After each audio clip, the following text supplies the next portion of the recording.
नमस्कार, सत श्री अकाल, जय सीताराम मित्रों। आज मैं आपको सास लीला सुनाने जा रहा हूँ। सर्वप्रथम माताओं बहनों से मैं क्षमा मांगूंगा और एक निवेदन करूंगा आपसे कि मेरा यह वीडियो देखने सुनने के बाद आपको किसी भी प्रकार का भ्रम न हो, मतभेद पैदा न हो। कृपया, क्योंकि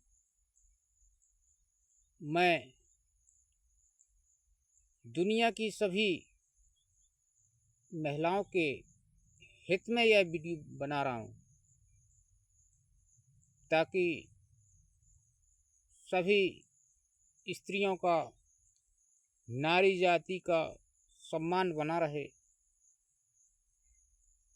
हमेशा हमेशा सदा सदा।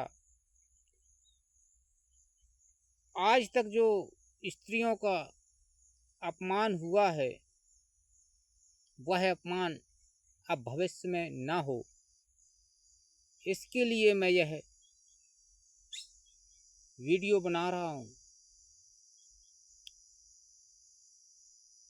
क्योंकि महिलाओं के साथ में इतने अत्याचार हुए हैं जिसके बारे में कुछ कहा ही नहीं जाता। मैंने इस टॉपिक का नाम सास लीला इसलिए दिया है क्योंकि ज़्यादातर किसी की भी बेटी जब किसी के घर में ब्याह की जाती है तो वो उसे ताड़ना देने वाला, उसे ससुराल में पहला मनुष्य जो होता है वो कौन होता है? वह है सास। कहीं कहीं यह घटना देखने के लिए मिलती है कि सास ने स्वयं पीटा। यदि सास स्वयं नहीं पीट पाती है या किसी कारण बस नहीं पीटती है या इतनी मर्यादा में रहती है सास की मैं हाथ नहीं उठाऊंगी, तो अपने बेटे से, मतलब उस लड़की के पति से पिटवा देती है। मतलब अपने बेटे से सास, कई बार ये घटनाएं सामने आई हैं कि सास ने बहू को पिटवाया, कोई झूठा आरोप लगा के या कोई झूठी बात बता के, कुछ भी कह के पिटवा दिया। कहीं मुझे खाना नहीं दिया, कहीं वहाँ गई थी, कहीं यहाँ गई थी। ऐसे कई मामले सामने आए हैं दुनिया में। सिर्फ मैंने नहीं, आपने भी देखा होगा। और नारी जाति का अपमान हमेशा से होता चला आया। तो नारी जाति के अपमान को रोकने के लिए ही मैंने यह वीडियो बनाया है। तो आप जी से मेरा निवेदन है, कृपया ध्यानपूर्वक देखिए, शेयर करिए, लाइक करिए और कमेंट में अपनी राय ज़रूर लिखिए। और आपको कैसा लगा मेरा यह वीडियो ज़रूर बताना। तो देर न करते हुए कुछ घटनाएं आपके सामने प्रस्तुत कर रहा हूं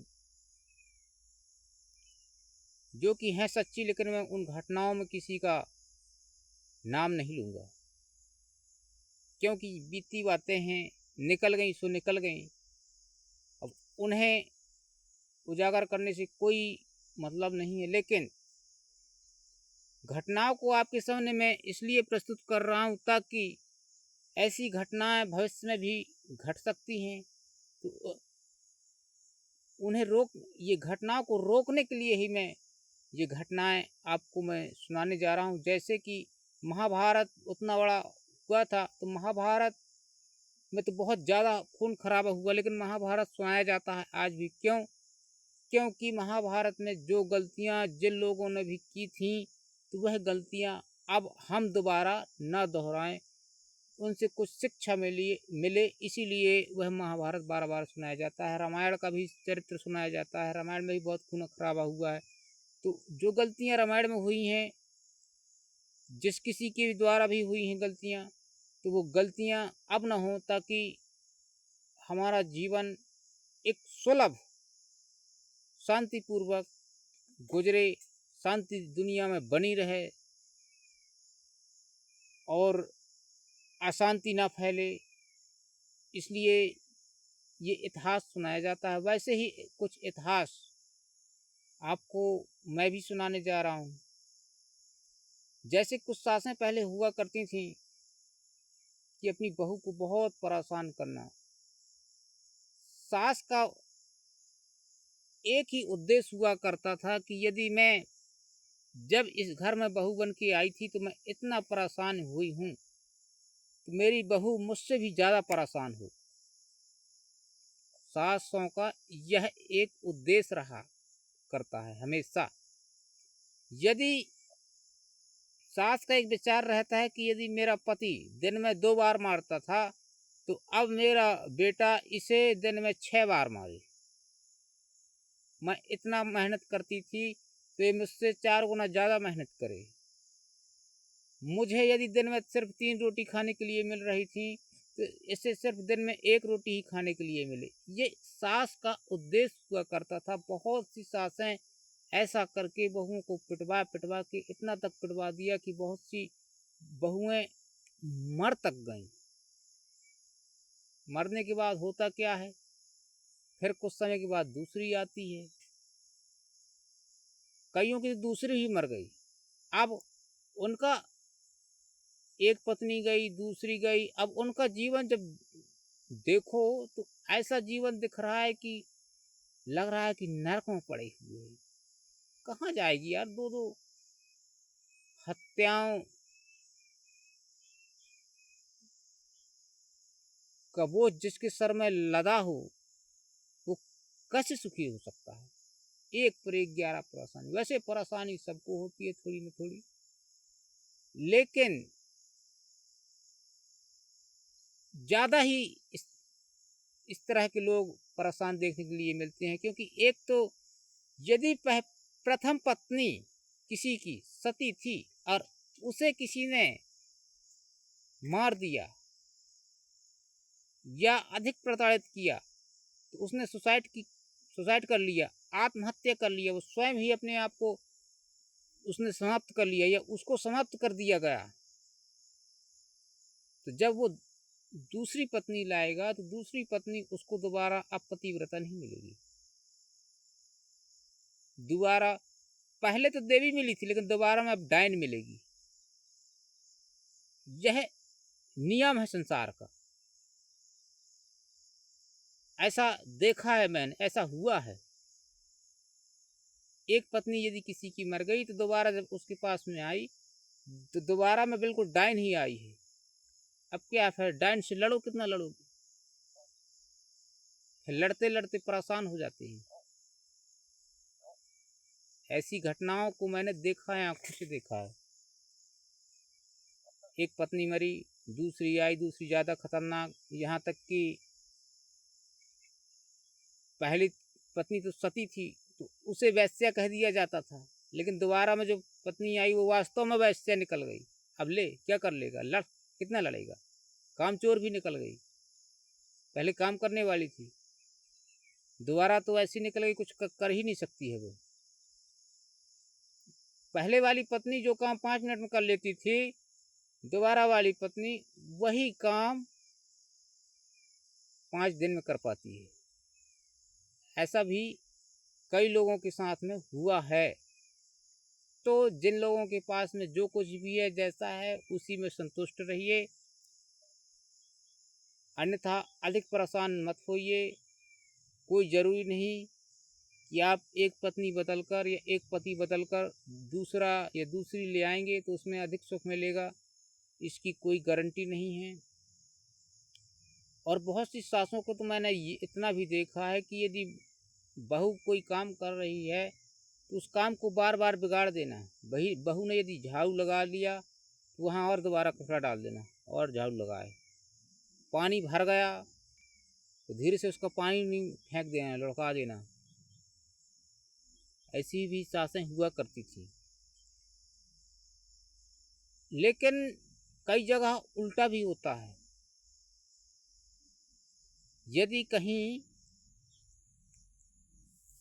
सास का स्वभाव सही निकल गया तो बहू का स्वभाव गलत निकल जाता है, ऐसा भी होता है। एक जगह मैंने देखा कि किसी के यहाँ बहू आई, कुछ समय के बाद वह बहू प्रेग्नेंट हो जाती है।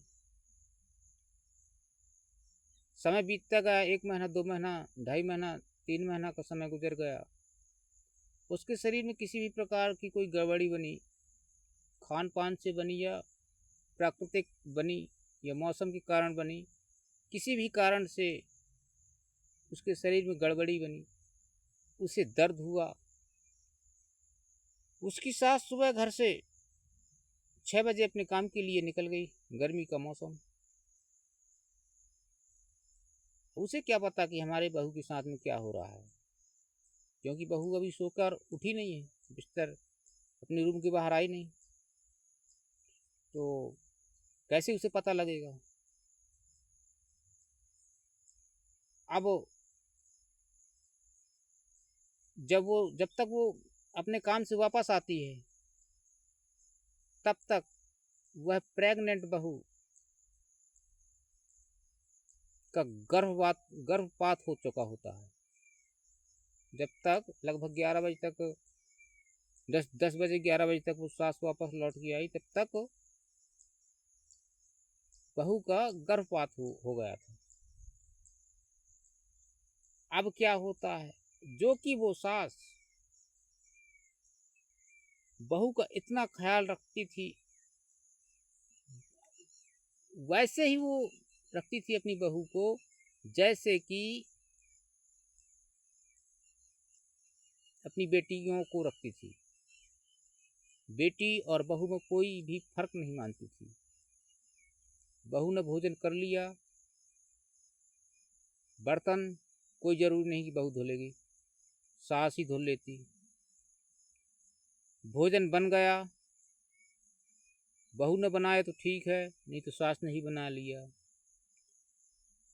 और कभी नहीं इंतजार करती थी वो सास की मुझे मेरी बहू थाली पर लगा के दे, मेरे सामने ला के थाली रखे तब मैं खाना खाऊं। नहीं, कोई ज़रूरत नहीं, मैं स्वयं ही अपने हाथ से भोजन निकाल के खा लूँगी। बहू यदि नहीं बना पा रही है, मैं बना दूंगी, सब खा लेंगे, कोई दिक्कत नहीं।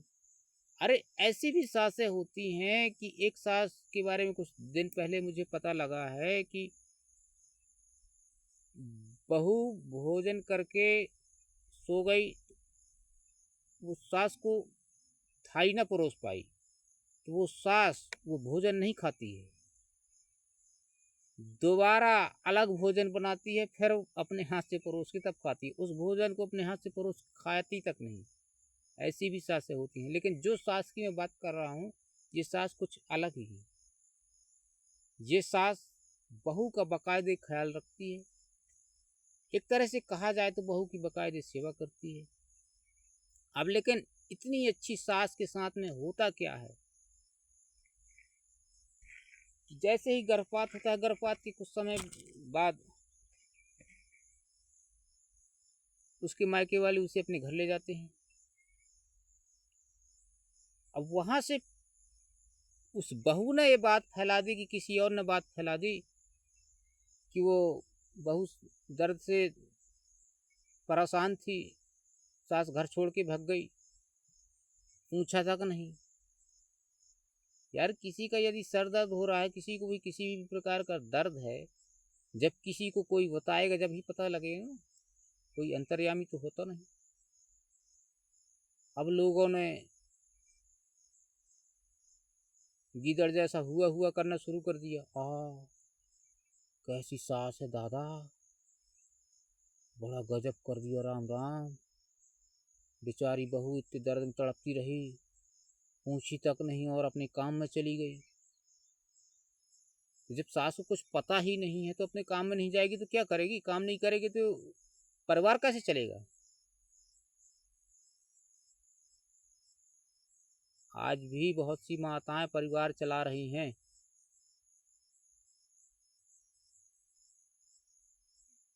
50 साल की उम्र हो गई, 55 की हो गई, फिर भी इतनी मेहनत कर रही हैं कि उनके बलबूते पर परिवार चल रहा है। तो इस तरह की अफवाह फैल गई।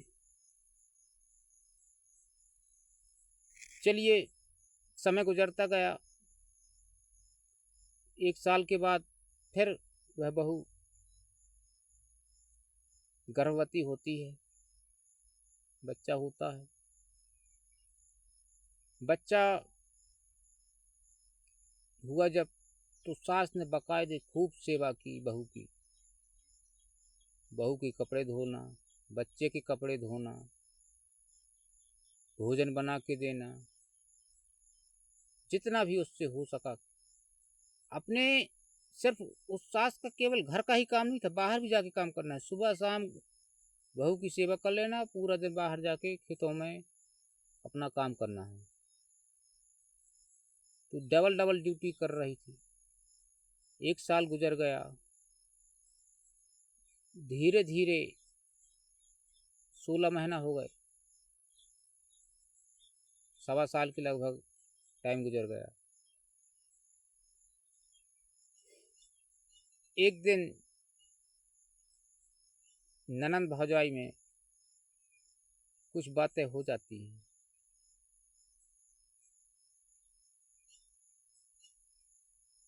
उस घर में ननंद आई हुई थी बाहर से, ब्याही हुई। उसका हुआ था ऑपरेशन, डिलीवरी ऑपरेशन।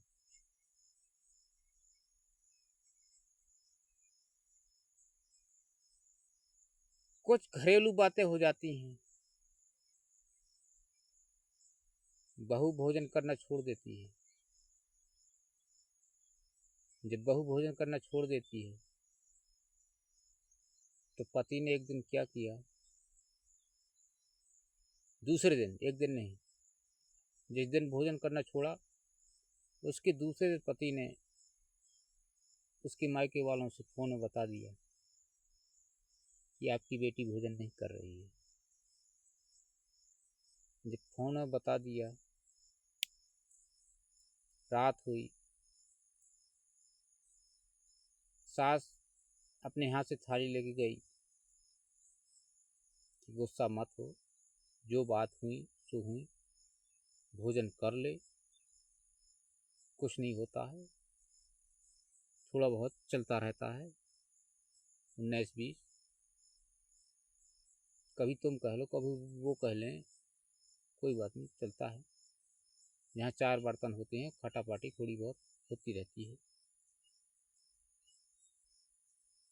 पता नहीं क्या सोचा उसने, और उसे पता भी लग गया था कि मेरे मायके में यह बात जा चुकी है कि मैं भूखी बैठी हूँ। पति ने भी कहा कि अब तो आपके पापा को पता ही लग ही गया है, कल आने वाले हैं, तो भोजन कर लो आज। चलो, भोजन कर लिया उसने। दूसरे दिन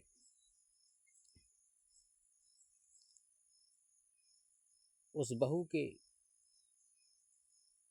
पापा तो नहीं आए, मम्मी और उसके जीजा आ गए।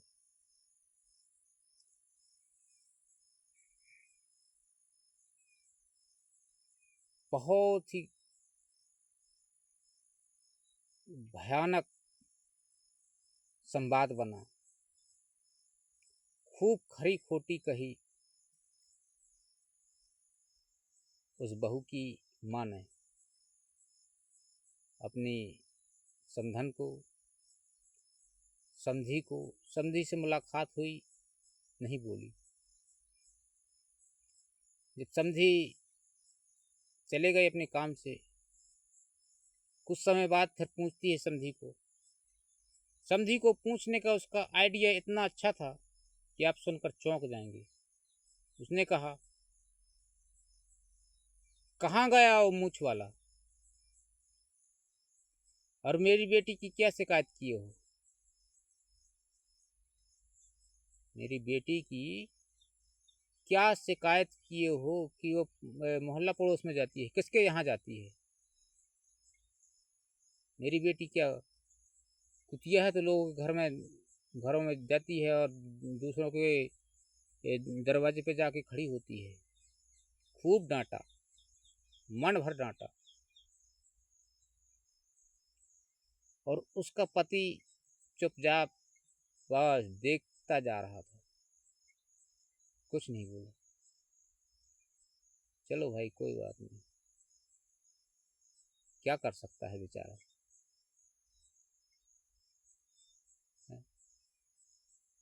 और पति ने कभी कह दिया था मजाक में कि आपकी बेटी मुझे मार देती है। मारा होगा कभी तो उससे पूछती है अपनी दामाद से कि बताओ दिखाओ कहाँ मारी है मेरी बेटी आपको।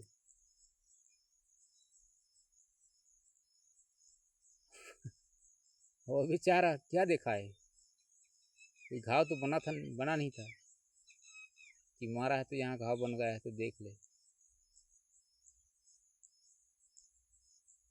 तो दिखाने के लिए कुछ था ही नहीं, वो भी बेचारा चुप रह गया।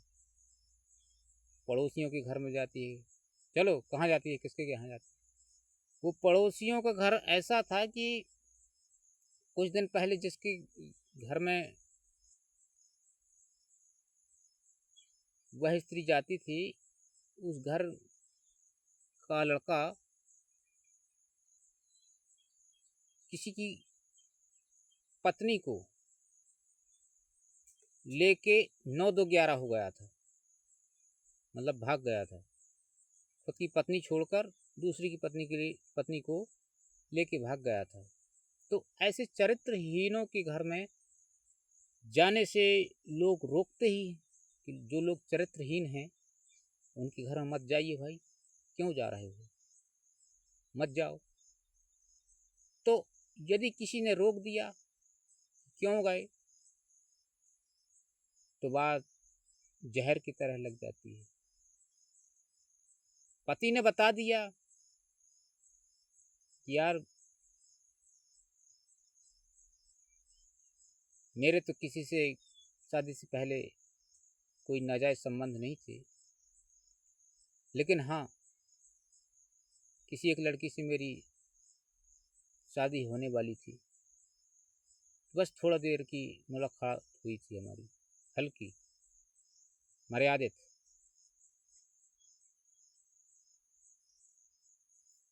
बेचारा पति बस इतनी सी ही बात में पिट गया। अब जो लोग ऐसे भी लोग मैंने देखे हैं कि विवाह से पहले 10-10, 20-20 लड़कियों के साथ में जिनके संबंध नाजायज संबंध, विवाह के बाद में भी नाजायज संबंध चल रहे हैं।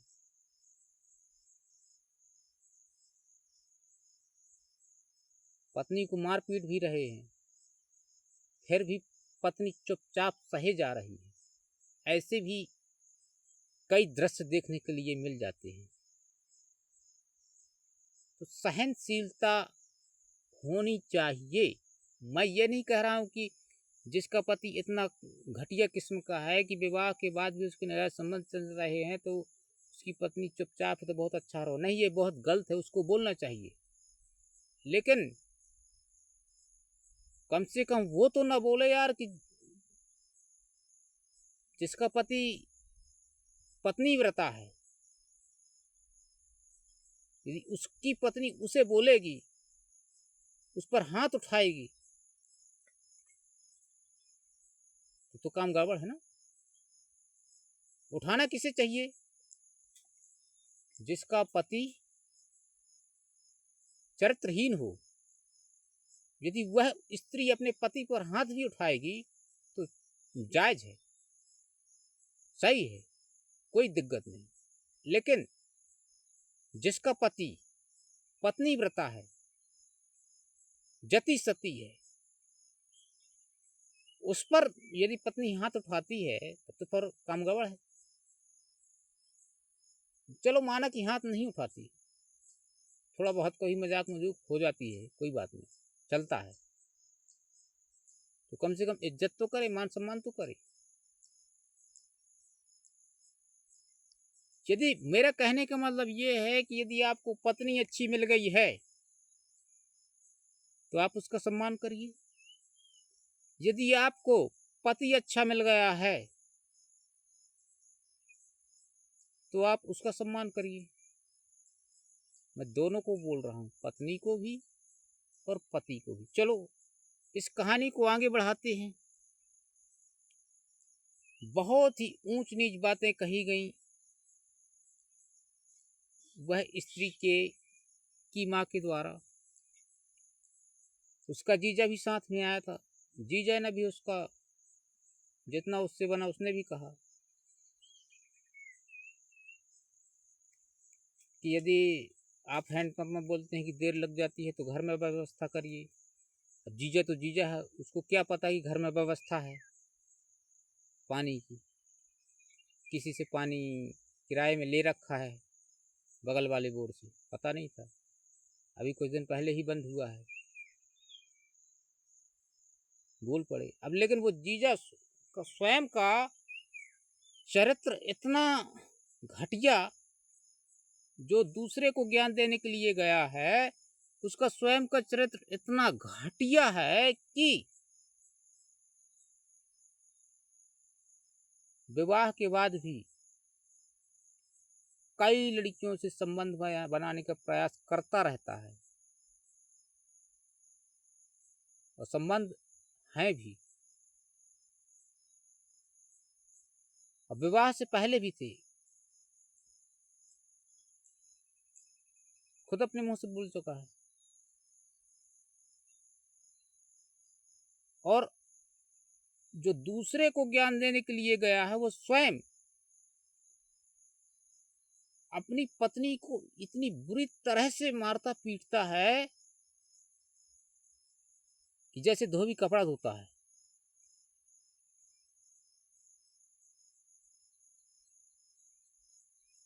जब देखो तब मुंह से कहीं कहीं से खून निकालता ही रहता है, दारू भी पीता है। अच्छा वो सास को देखिए आप, वो जो लड़की की माँ, वो वहां तो पहुंच गई जहां की सास अपनी बहू की सेवा करने वाली है, जहां की पति अपनी पत्नी का कहना मानने वाला है, कभी अपनी पत्नी पर हाथ नहीं उठाता है, वहां तो पहुंच गई अपना रुतबा दिखाने के लिए। लेकिन उसकी जो और भी एक और बेटी है, उसका पति जो उसके साथ में अत्याचार करता है, वहां जाकर रुतबा दिखाने की हिम्मत नहीं पड़ी। तो आदमी को जाना कहीं चाहिए, कहीं और चाहिए, पहुंच जाता है कहीं और। तो ये सब गलतियां सुधारना जरूरी है। हर एक इंसान को, हर एक मनुष्य को यह विचार करना चाहिए कि मुझसे कहीं गलती तो नहीं हो रही है, मैं ये सही कर रहा हूँ या गलत कर रहा हूँ। एक और घटना मुझे याद आ रही है। एक बार एक परिवार में एक बूढ़ी माँ होती है, जब वो सास बनती है, हालांकि पुराने समय में बुढ़ापे में नहीं, जवानी में ही सास बन जाती थी, लगभग 35-40 की उम्र में सास बन जाती है।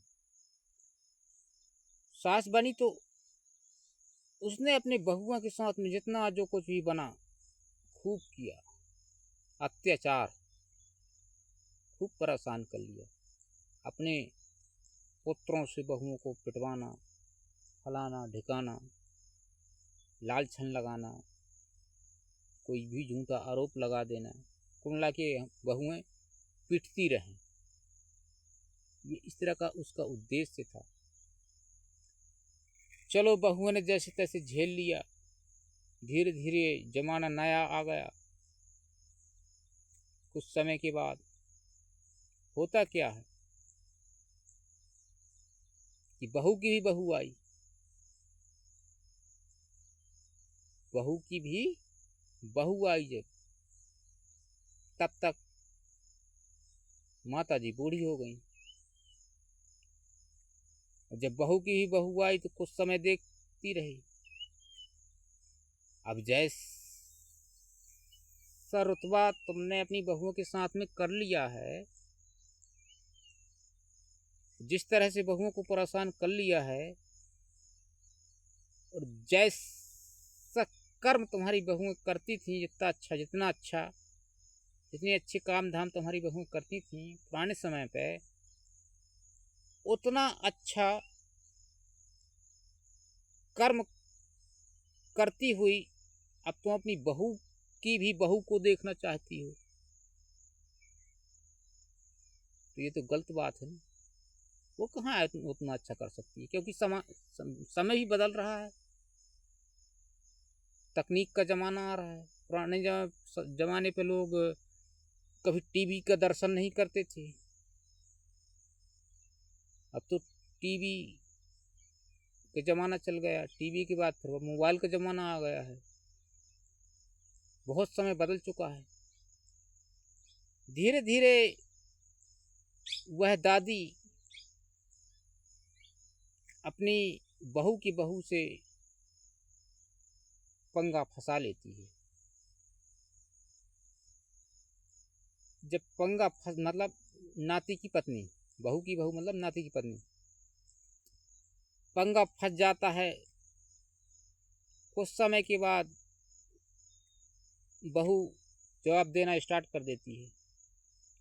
जवाब देते देते, एक दूसरे को गाली देते देते, एक दिन बहू के मुख से इतनी तक बातें निकल गईं अपनी दादी सास के लिए, तेरे शरीर में तो कीड़े पड़ेंगे। लोगों ने कहा, हाय हाय कितनी गंदी बहू है, अपनी दादी सास को कितना गंदा गंदा बोल दिया इसने, कीड़े पड़ेंगे तेरे शरीर में। राम राम, बहुत बेकार बहू है। लो जी, समय बीतता गया। मैं बहू को बेकार नहीं कर रहा हूँ, ना ही मैं दादी को बेकार कर रहा हूँ। मैं सिर्फ आपको घटना सुना रहा हूँ, सब सही है। लेकिन कहीं भी कुछ भी करने से विचार करना चाहिए हमें। किसी पर अधिक दबाव बनाना भी ठीक नहीं है। उचित दबाव बनाइए और सोच समझ कर बोलिए, सोच समझ कर जवाब दीजिए। अधिक जवाब देना बिल्कुल अनुचित है। यदि पिता चाहता है कि मेरा पुत्र मुझसे आदर सम्मान के सहित बात करे, पिता के लिए एक ही उपाय है, पिता अपने पुत्र से बात कम करे। और यदि पुत्र जवान हो गया है और पिता का बुढ़ापा आ गया है, तो फिर पिता को आदेश नहीं चलाना चाहिए। यह भी एक नियम है। क्यों? क्योंकि पिता यदि बोला कि नहीं तुम ऐसा करो, ऐसा करना है तुमको, चलो उसने मान लिया, वैसा किया, फेल हो गया या घाटा लग गया, तो तब तो फिर वो जवाब देगा ना कि तुमने करवाया था ऐसा, इतनी मेहनत लग गई, ये हो गया वो हो गया। फालतू बकबक नहीं किया करो, शांत रहा करो। अब तुम शांत रहने के लिए तैयार ही नहीं हो, बकबक कर ही रहे हो, तो सवाल करोगे तो जवाब तो मिलेगा ना, कोई भी हो। इसलिए सबको अपनी मर्यादा में रहना चाहिए। जैसे कि कहते हैं कि हमारे इस क्षेत्र में, मध्य प्रदेश में,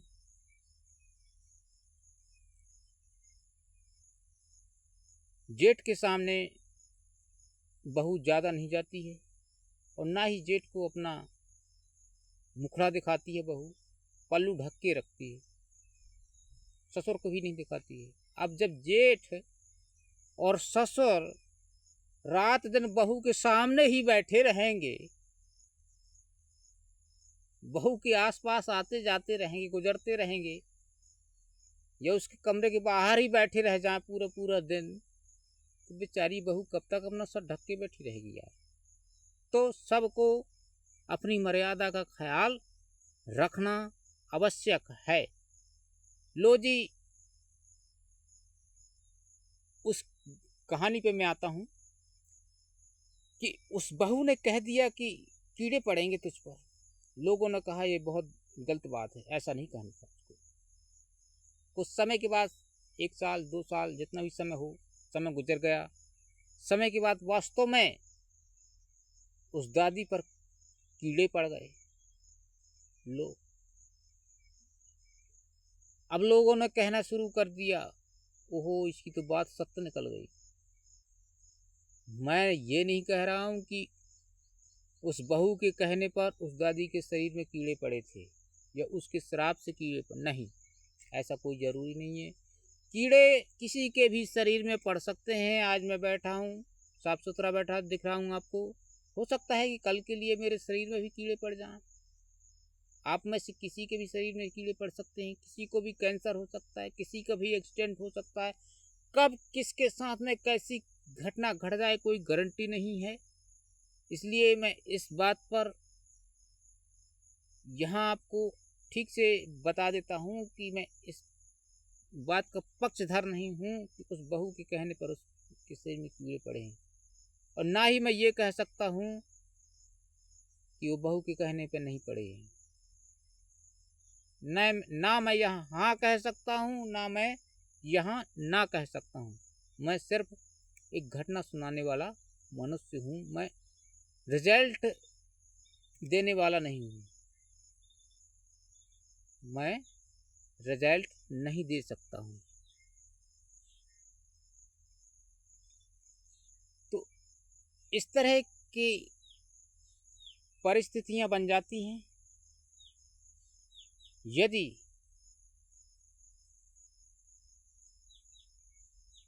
लोगों में समझदारी बहुत ही कम होती जा रही है। इसीलिए लोगों का जीवन नर्क बनता जा रहा है। तो मित्रों, आपसे मेरी हाथ जोड़कर प्रार्थना है कि जीवन को नर्क बनने से बचा लो और एक दूसरे को समझिए। जैसी भी आपको पत्नी मिल गई है उसी में खुश रहिए, पछताइए मत। और स्त्रियों बहनों को भी मैं कहता हूँ कि आपको जैसा भी पति मिल गया है उसे स्वीकार करिए। यदि अधिक ही निर्लज्ज है, नशाखोर है, शराबी है, चरित्रहीन है, अधिक मारपीट करता है, तो फिर उसके लिए कानून का सहारा लेना बहुत ही ज़रूरी है। और ऐसे पति के पास फिर स्त्री को जाना भी नहीं चाहिए, क्योंकि किसी न किसी दिन वो मौत के घाट उतार ही देगा, वो जिंदा नहीं छोड़ेगा। क्योंकि ऐसी बहुत सी घटनाएं दुनिया में देखने के लिए आई हैं। बहुत सी स्त्रियां अपने ससुराल में कम उम्र में ही मर गईं, किसी को मार दिया गया, किसी को आत्महत्या करने के लिए मजबूर कर दिया गया, कोई फांसी लगा लेती है, कोई जहर खा लेती है, कोई आग लगा लेती है। कई प्रकार की घटनाएं सामने आती हैं। इसीलिए रिश्ते को निभाना बहुत ही जरूरी है। इसलिए रिश्ता निभाइए और अधिक उछल कूद मत करिए। जैसे कि एक माता जी की मैंने अभी आपको कहानी सुनाई कि माता जी को उस दामाद के घर जाना था जो कि शराबी थे, जो कि उसकी बेटी को मार पीट रहा था, आए दिन पीटता ही रहता है। उसके घर में जाना चाहिए, लेकिन वो माता जी गई किसके घर में?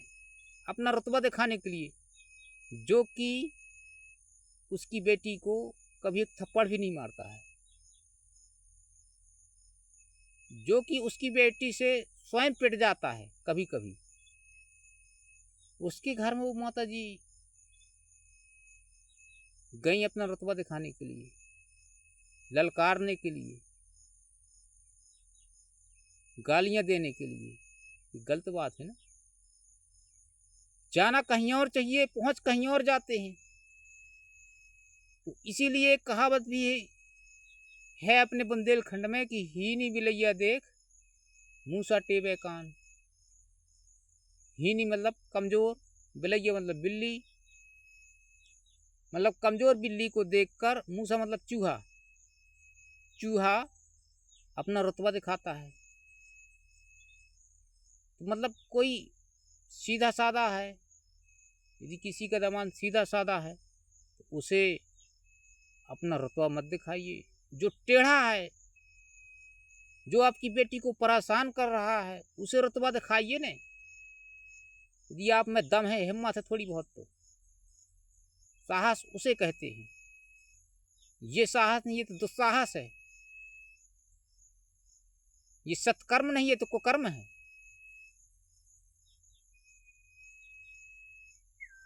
और ऐसी स्त्रियों को भी ध्यान रखना चाहिए कि जब हमारा पति इतना अच्छा है, हमारी सास इतनी अच्छी है, तो हम थोड़ी से झुक कर चलें, रिश्ता निभा कर चलें। क्यों हम अकड़े अकड़े घूम रहे हैं?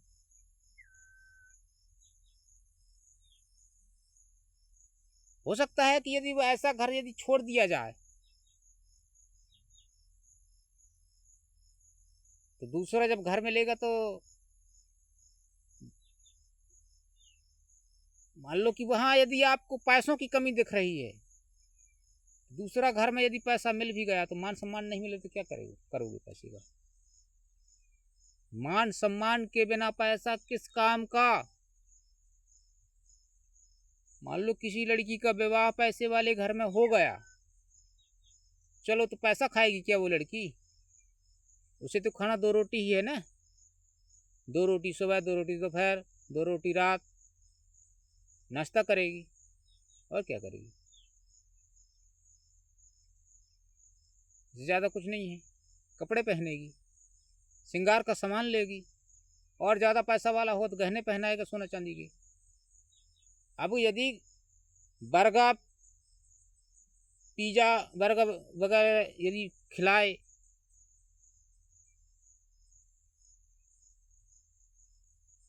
और खूब सोने चांदी के गहने पहनाए कोई अपनी पत्नी को, और खूब पिटाई भी करे, तो किस काम का वो पिज़्ज़ा बर्गर? किस काम के वो सोने चांदी के गहने जेवर, जो कि कपड़े की तरह धो रहा है, कूट रहा है? ऐसा सुख, ऐसा पैसा किस काम का? इससे सही तो वो निर्धन व्यक्ति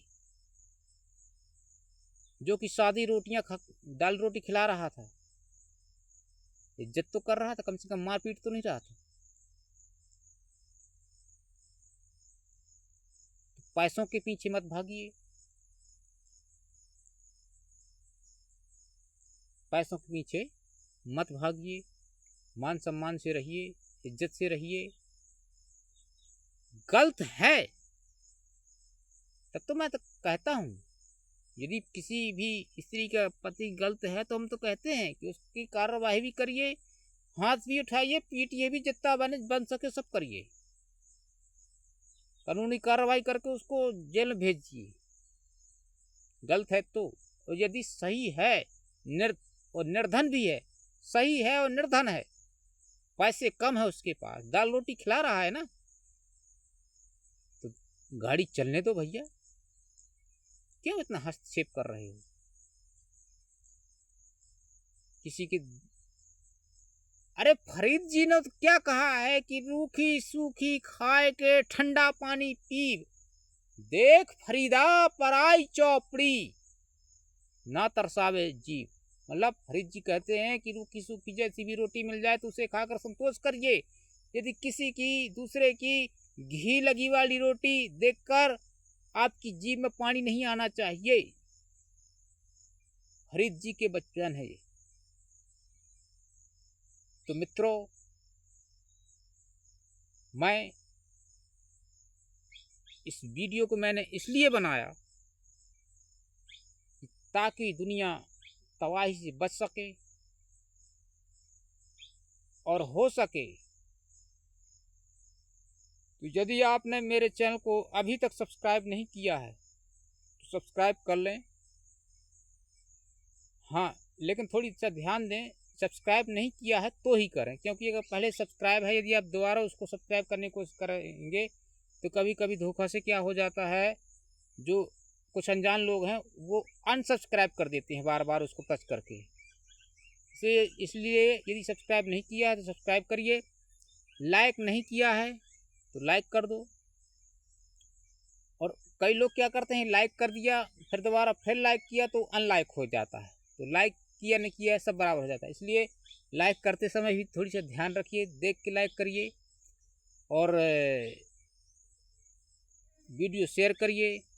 कमेंट में आप अपने विचार ज़रूर लिखिए, और मैंने अच्छा कहा या बुरा कहा ज़रूर बताना। आपको ये वीडियो कैसा लगा ज़रूर बताना। धन्यवाद।